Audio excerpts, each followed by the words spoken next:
So it seems to be a universal truth that everyone else's religion is weird.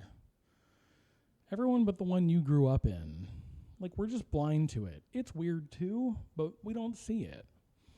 And I grew up Mormon, and one of the things that I didn't realize was weird was that Mormon missionaries are called elders at the age of 19. Just the dudes, mind you. The women are still sisters, which is kind of strange, right? Like, men can be deacons, teachers, priests, elders, high priests, apostles, even prophets. There's tons of titles for what men can do, but women are always just sister, and then whatever their last name is, which is usually the last name of their husband. Like, you can be the leader over the global organization for women in Mormonia, and still you're just sister whatever.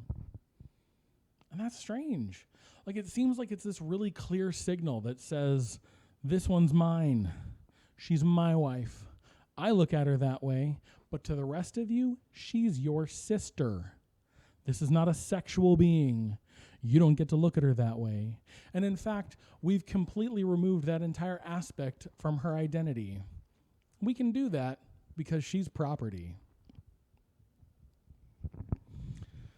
So at the age of 19, male missionaries are called elders in the twilight of their lives. Again, I grew up with this. I didn't think it was that weird.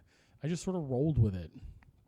But it became very apparent as soon as I got to Russia, other people thought this was strange. Like, it was strange that I was Elder Simons, Stareshina Simons.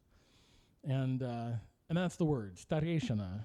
Side note, Stareshina is old tire. The two are very close. They can be confused, but honestly, it actually doesn't matter which one you use because people are going to be confused when you introduce yourself as either an elder or an old tire. Like, can you imagine walking up to a 90-year-old lady and saying, "Hi, I'm Elder Simons"? Because I've done that. Like, picture the 90-year-old babushka, the whole package, right? She's got the headscarf, she's got the hunched posture and the oversized coat, and she's got her face bent into a permanent scowl ever since Gorbachev betrayed her in the 90s. That whole package. You walk up to her and you say, "Hi, I'm Elder Simons." And she loses her shit laughing. Like, it is hilarious to her, not to you. You don't get it because you're the joke here.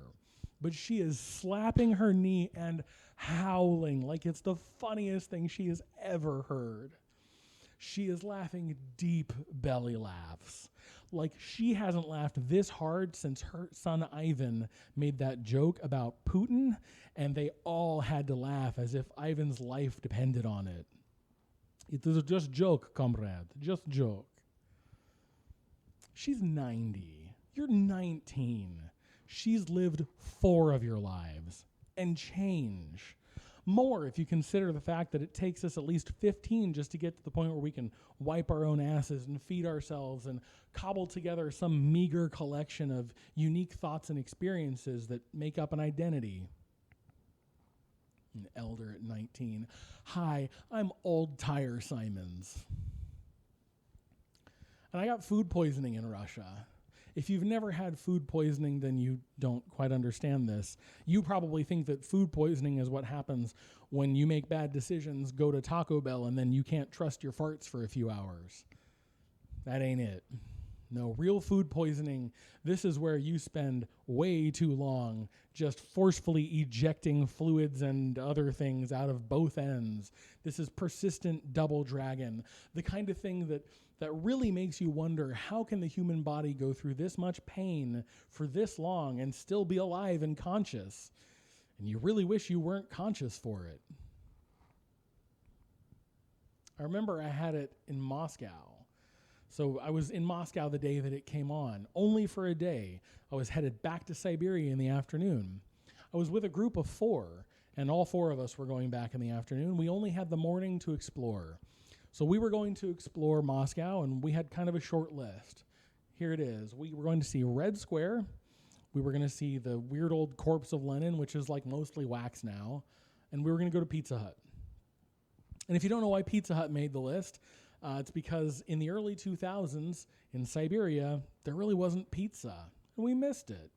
I mean, like, there was pizza. Like, ostensibly, there was a thing named pizza that you could buy that kind of resembled it, but it was weird pizza. Like, it had strange meats on it. There was dill in the tomato sauce, quite reliably, and it was way too bready. Like, this was an interpretation of pizza created by a dude in an ill-fitting Adidas tracksuit, somehow smoking 2 cigarettes at the same time, who saw a picture of pizza in a movie and thought to himself with way too much confidence, I can do that. I didn't get to have any. The whole time we were at Pizza Hut, while they were eating pizza, I was in the bathroom on the floor, just writhing in pain, because I hadn't yet discovered that I could buy myself 30 seconds of sanity by puking my guts out. That was my Pizza Hut experience. Then we went to Red Square. Generously, I say we. I didn't make it. The other 3 got to Red Square. I made it to the porta potties just outside of Red Square, where it cost me 25 rubles every time I needed to use the porta potty. I say use, I was wrecking it. It was coming out of both ends, right? And over the course of 2 to 3 hours, I think I spent $30. Now, 25 rubles is about $1. So I think I probably spent $30 over the course of 2 to 3 hours using the porta potties. So after this time, the 3 of them coming back from seeing old Candleface, they see me, and I'm white as a sheet, drenched in sweat. I'm sure I looked like I was just inches from the grave, feverish.